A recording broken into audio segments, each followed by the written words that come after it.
Hey everybody, this is herculespetix, founder, curator, docent, and gift shop employee of the herculespetix Academy of Comic Book Studies. Today we're going to look at 2020 Visions, number 4 through 6, the second story arc in this 12-issue miniseries depicting future dystopian America. Of course, it's the past now, but this was written in 1997, so it was the future then. And this one's really good. It's called La Tormenta, and it takes place in Miami. So now we get to see another part of America during 2020. The art's by Warren Pleece. Always like his stuff. A great English cartoonist. Really good at like drawing crime type stuff, and that's what this is. This is a very kind of noirish crime story. Another crappy photo cover, unfortunately, but Warren Pleece will make up for that. So we have, once again, a nice little introduction page that brings us up to speed. In 2003, Fidel Castro died. Florida, basically led by a cartel of, ex-Cuban patriots, expatriates, right-wing. They're all pretty right-wing down there. Super wealthy cartels. They seceded from the United States, and they annexed Cuba and formed the independent Catholic state of Nueva Florida.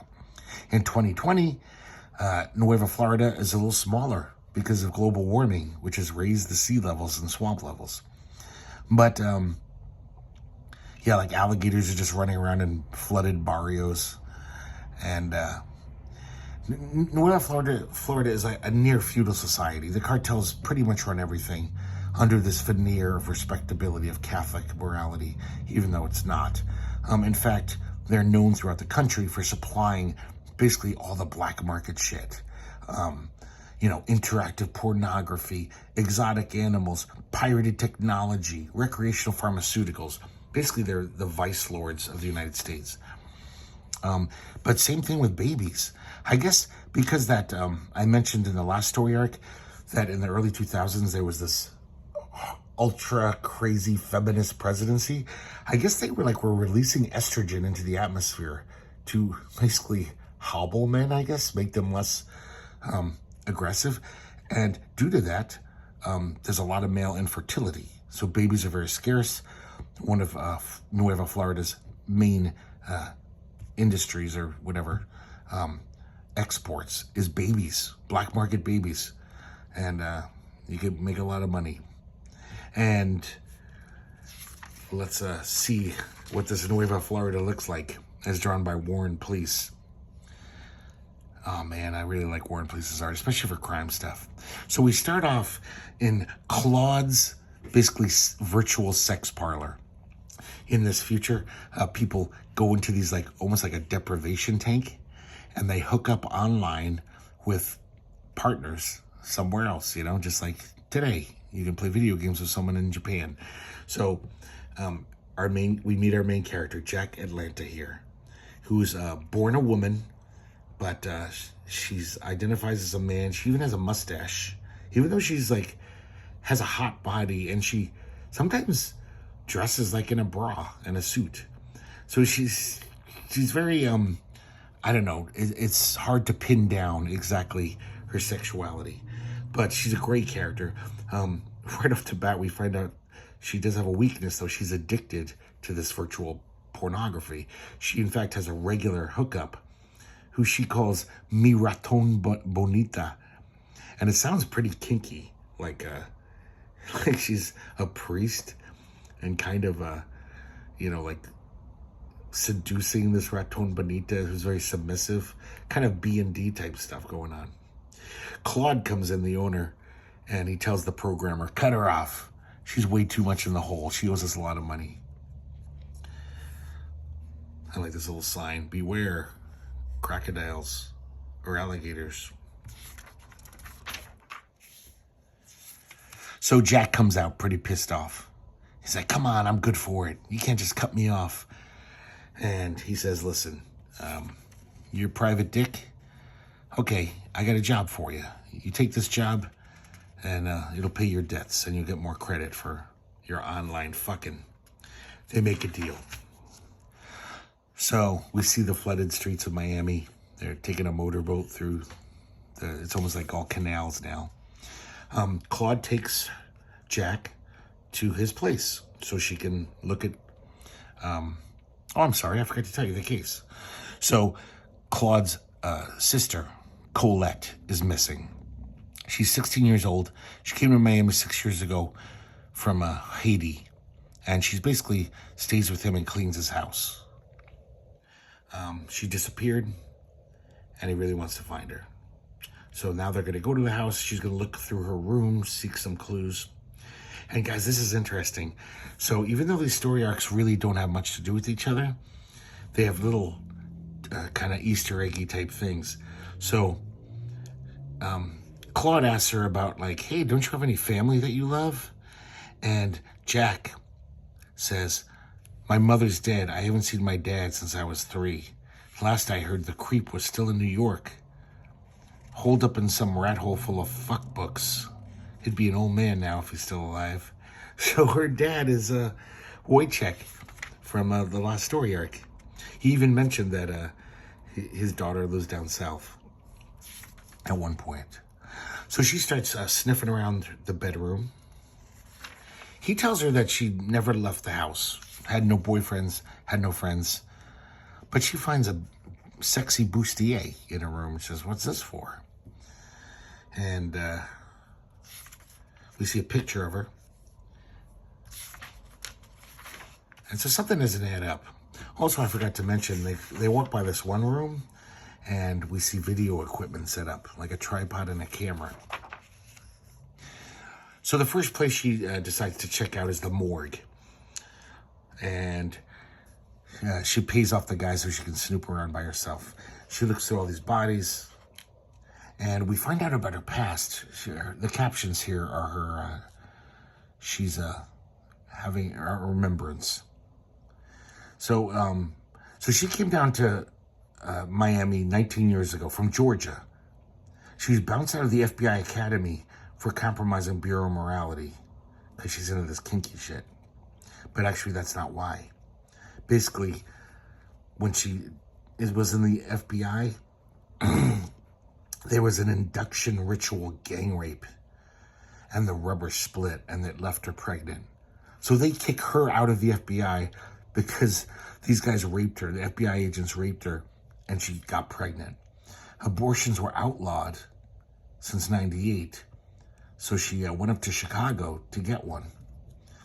A Christian pro-life cadre snatched her right outside the clinic. A forced cesarean ripped twin sons from her womb. That's just crazy. And then they just left her to die, but she didn't. But she still got the wounds. But there's so many things in these comics that are just like, it's a little scary. Because just as things are getting weirder in our world, they might end up this weird. So finally, after going through all his bodies, she finds this weird corpse. It's insane. It's like a piece of modern art or something. Someone sewed 2 dog heads where her breast should be. This person's breast should be. Gave him like this horrible Joker-like face with giant shark teeth. Right then, we meet a new character. Hector Cunhos and his 2 thugs barge through the doors and say, what the hell are you doing here? Turns out he's, like, I think they call them inquisitors. So in this society, which is feudal, basically, you know, he's their equivalent of a detective for the, you know, for the government, a police detective. And he, but of course they have much more leeway, and they basically do the bidding of the cartels. When the cartels need someone found, need a crime solved, they call in this guy Hector. Hector, the reason why he's being so territorial is apparently he's on the case of the person, the serial killer who did that, made that corpse like that. The serial killer, they call them El Escultor, which means the sculptor. And this is like the 4th or 5th victim where this serial killer will do this radical, freaky surgery on people and then set them free somewhere, which is kind of horrifying. So you'll just be at the mall and all of a sudden you'll see this crazy two dog-headed titty person or whatever. One of them even, they were like, did this one victim give you a lead? Couldn't speak. El Escultor gave her an asshole where her mouth should be. So it's pretty fucking weird shit. I imagine sometimes this War and Pleece art, I gotta say this, I like War and Pleece, but this is my least favorite of anything I've seen by him. Just because I don't think he's ever done something this long. I've seen short stories by him for the most part. But like there's some panels like that are like, that's not good. I don't like that. But the most part though, his light and shadow, his good use of shadows, it's really good for a crime comic. So she gets a clue. She finds this little pin in the shape of a jalapeno. The taxi driver says, hey, I think that's from there's a club called El Jalapeno. They got nice boys there for salsa dancing. Very sexy, but no sex. So it's like very old school because this is a Catholic society. So it's almost like they've gone back to the 30s and 40s when you used to be able to, lonely guys could pay a dime for a dance at these places. So before that, though, she checks on that lead. I'm sorry I keep calling Jack Atlanta she. I'll keep trying to say Jack, because they do have this very nebulous in-betweeniness about them. So before that, Jack decides to visit Las Hermanas Libre, which is a non-profit type group which helps out young women in trouble. Runaways, even though they're not supposed to, abused women. And she goes to talk to this woman, Loretta. Loretta recognizes Colette, even though she tries to pretend she doesn't. And then she starts talking about her. Now, Loretta says that Colette, she says her brother kept her like a slave. He made her do sick shit and tape it on video. So we see that Claude has much worse reasons for finding his sister than we thought. And then we've also found out about this strange rich woman named Helena, who comes to the offices every now and then with a big fat envelope of cash, a donation. She also is almost like this little charity thing she does, is she'll, take one of the girls, these poor girls, and give them a night out on the town at El Jalapeno, which is usually only for rich people. Poor people usually don't get to get in there. So that's her little charity. Obviously, something smells fishy there, right? That's kind of weird. And Jack even kind of realizes this and says, it sounds like a bribe to me, or like she's paying to have access to these girls. So Jack's going to go undercover. They shave off their mustache. That's Jack's pet gecko, by the way, who Jack talks to all the time. It's pretty much, it seems like it's Jack's only friend. So she gets a sexy dress. But before she goes, because she's got issues, due to her scars and her being raped, she has this thing called snake biter, intravaginal rape defense device, lethal potential. So she makes sure to bring that in, to put that in. She goes to the club, and she meets this really handsome guy named Raul.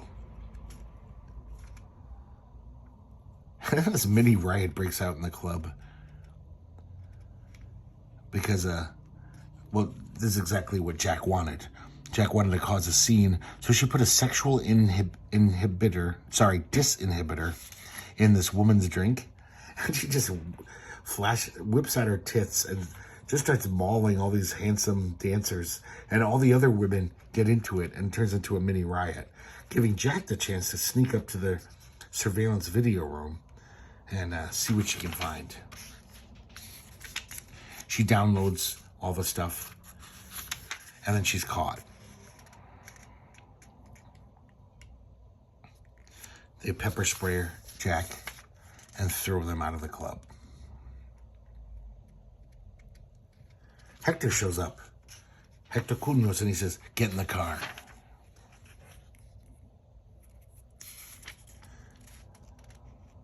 There's another thing about this. There just always seems to be this huge storm just waiting to blow, but it never does. That's That's La Tormenta.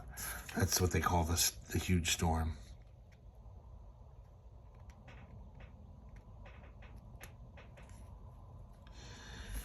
So I guess there's some connection between El Escultor, the El Escultor case that Hector is investigating, and Jalapeno 2. That's why he's there. So Jack is like, I didn't know that.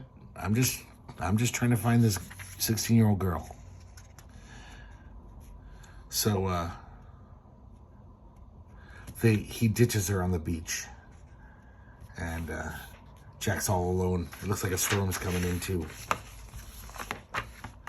Next, we have number 5, chapter 2.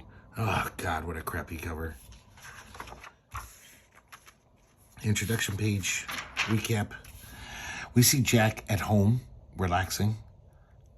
I really like the way Pleece draws Jack's gecko for some reason. She's watching the videos, the surveillance videos. She sees Colette dancing with Raul.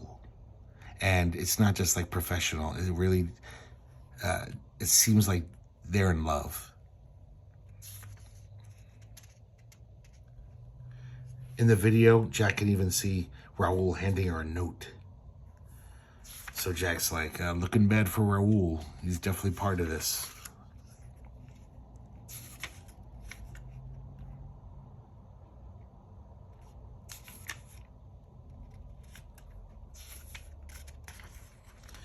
Now, when Jack looks at the video again, is behind Colette and Raul, Jack sees this really creepy looking woman.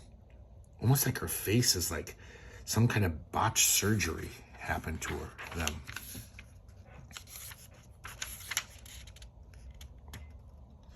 So then Jack does this weird, it's almost like voodoo pharmaceutical that makes her be able to dream or think while she sleeps.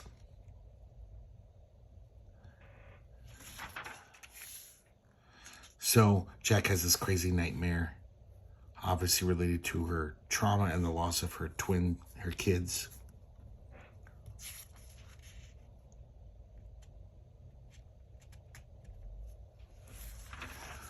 So Jack gets up the next morning.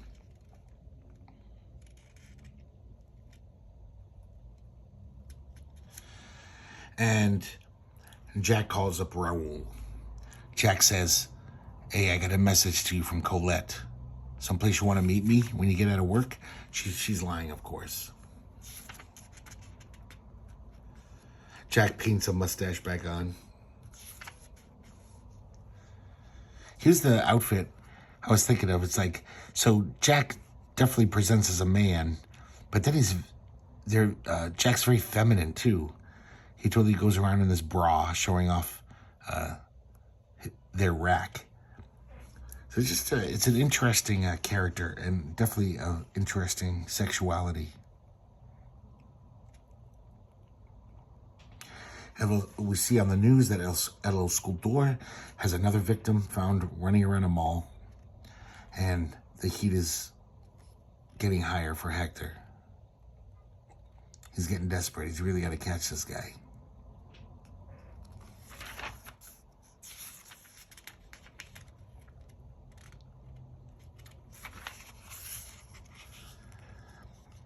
These colors are really good.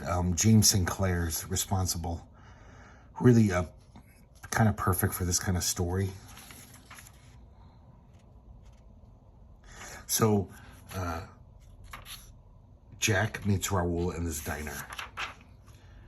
Jack finds out the whole story. Yeah, he was in love with her, but now she's been wondering where she is. He's very worried. Raul knows all about Claude, the brother, the sleazy brother.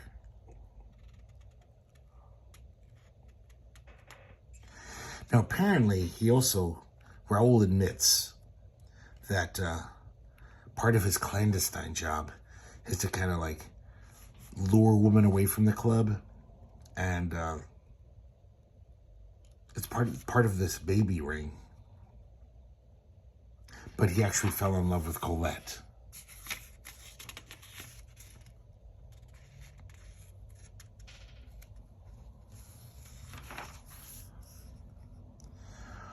All of a sudden, the door bursts open.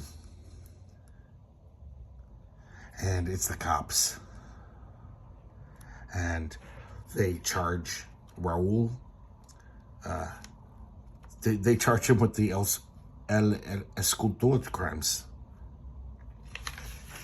And Raul, of course, is just like, no, I'm innocent. I didn't hurt anyone. And, oh, I'm sorry, it's Hector. Hector and his goons.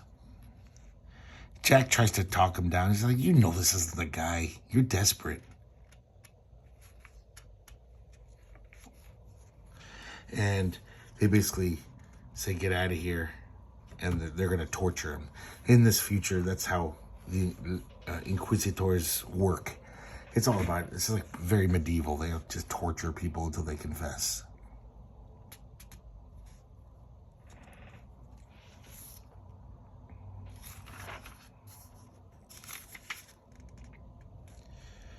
So I guess Jack is just in the next room. They just wanted her out of the room.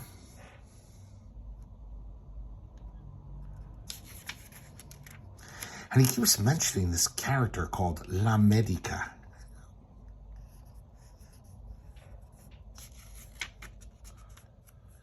So he tells him Raul gives up the whole scam. So he seduces these women, and the La Medica, the boss, says you have to make love to them, impregnate them.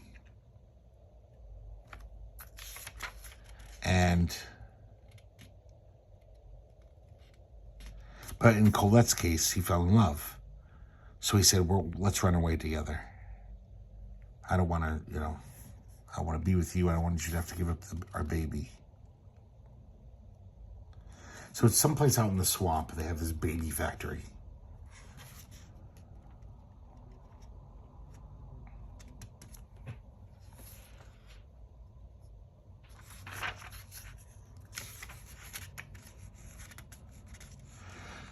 La Medica gave him a second chance because I guess he's the best looking guy there and he's really good at his job. So they just keep torturing him and he fucking dies. His heart gives out. And Jack rubs it in. She's like, they're like, now you're going to have to find the real El Escultor.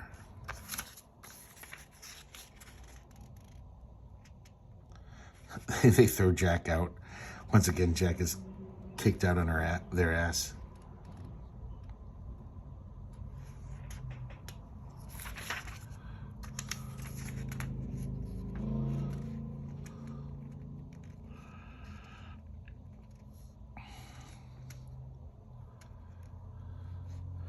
So Jack is trying to figure it out in their mind.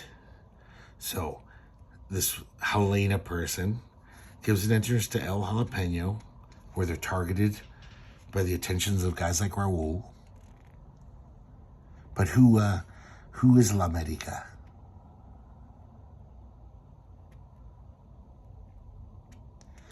Now we found out earlier that the owner of El Jalapeno is Senora Resnick. So she looks up on the computer, and it turns out there's a Dr. Helena Resnick. So it looks like she's connected the dots. Turns out she started out as an abortionist, this Helena, moved into hormonal body modification, gene derivatives, animal organ transplant surgery.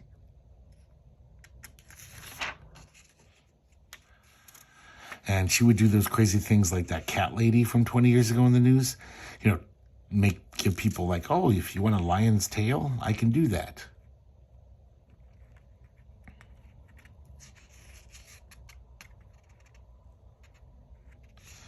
And I guess Dr. Helena was disgraced, and she ended up in Miami. Okay, number 6. God, these covers. Such a bad choice. I really like this comic, but who's the editor here? I don't know. They should be ashamed of themselves for going with that. So once again, we see Jack thinking about her past.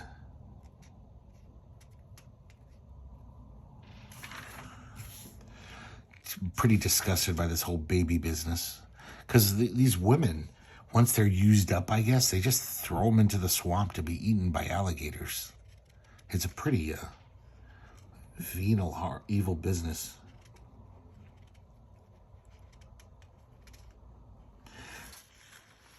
So I guess it's kind of common in this future because there's so much like,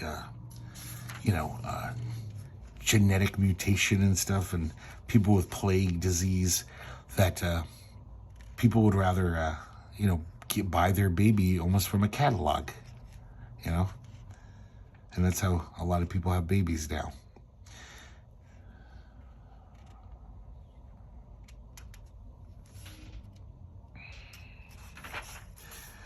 So basically, Jack is sitting around their apartment just trying to sort everything through.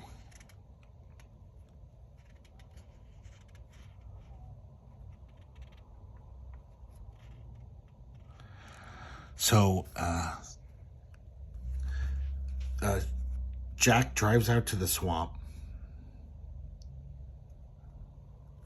and we see this that Mrs. Resnick, who we now know as Helena.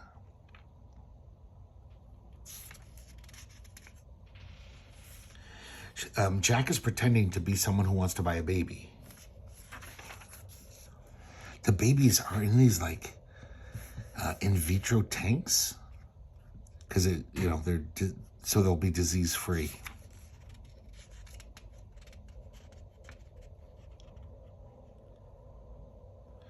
And then it turns out there's a secondary business. The mothers, I guess, when a woman is in postpartum depression, they produce different hormonal excretions. And I guess some of them are very valuable as like rejuvenation serums, immunoboosters. So they're basically milking these poor women for their hormonal excretions. So Jack is going to make their move. He's going to take down Helena. Jack realizes that, this is the mastermind. This is the evil head honcho. But Helena blows this dust in Jack's face, which paralyzes them. And Helena wheels Jack to this operating theater, and Hector's already there tied up. This is where things get really weird.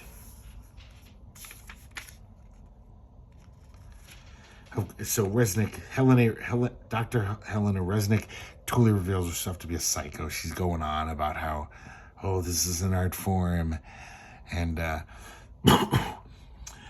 want to release your innermost desires. So she injects both of them with almost like a truth serum. It's a disinhibitor, so that they will tell her their deepest desires, and then she can work on that. It seems like it doesn't work on Jack. Jack is just like, don't fucking touch me. And she has a thing about being touched. That's why she does virtual sex all the time, because of her, being raped and having this horrible cesarean. But it seems like the drug is working on Hector. And Hector says, I want to be a girl. And then he says, I want to be helpless. I want it to hurt. And I like how Elena says, the torturer wants to be tortured. Predictable enough.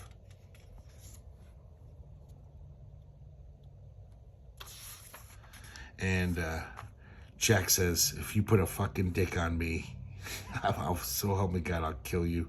I'll hunt you down and kill you. So Jack really knows who they want to be. Just because I wear a mustache and screw girls online doesn't mean I want to be a man.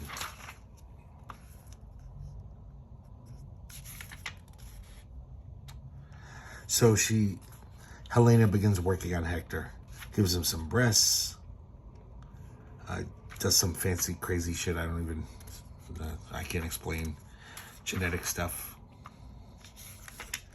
And then for Jack, since Jack won't say anything, the disinhibitor doesn't seem to be working. She's like, well, I'll pick things for you by what I know of you. How about a breastplate graft of armored alligator skin, and your head and shoulders will be planted with porcupine quills and vaginal teeth from a small shark. That is, you all guarded and terrified. So I'll give you this. We find out that Helena basically was, she experimented on herself. And that's why she's got this weird looking face.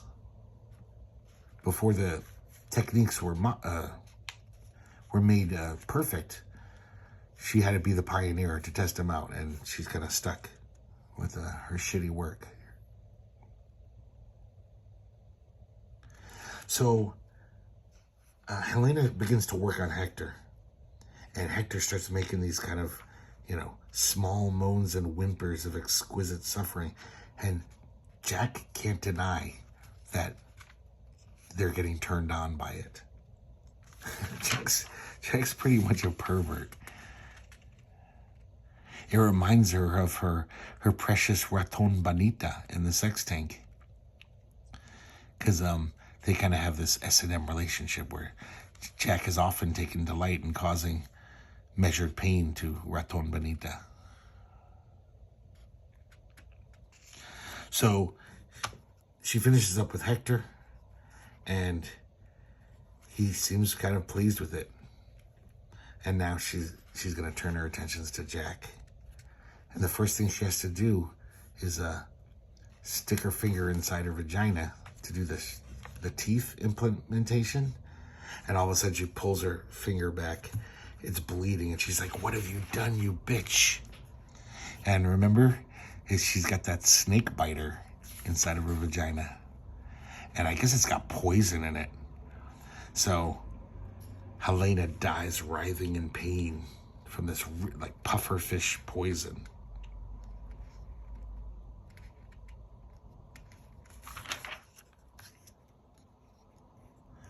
I'm sorry, Helena's not quite dead. But she's pretty bad.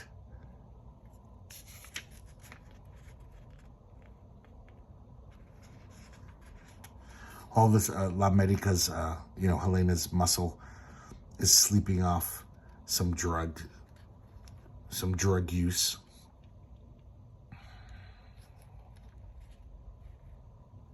So Colette's there. So Jack frees all of these captive women, the ones that are still alive, and the babies. When she comes back to the room, Hector is just mauling Helena with a chair.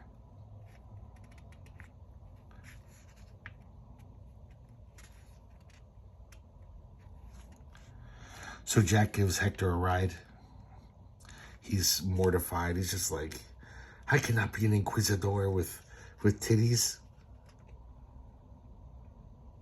And Jack's kind of ribbing him about it, just like, I have a feeling once they heal, they'll be pretty cute. He's all smiling at him.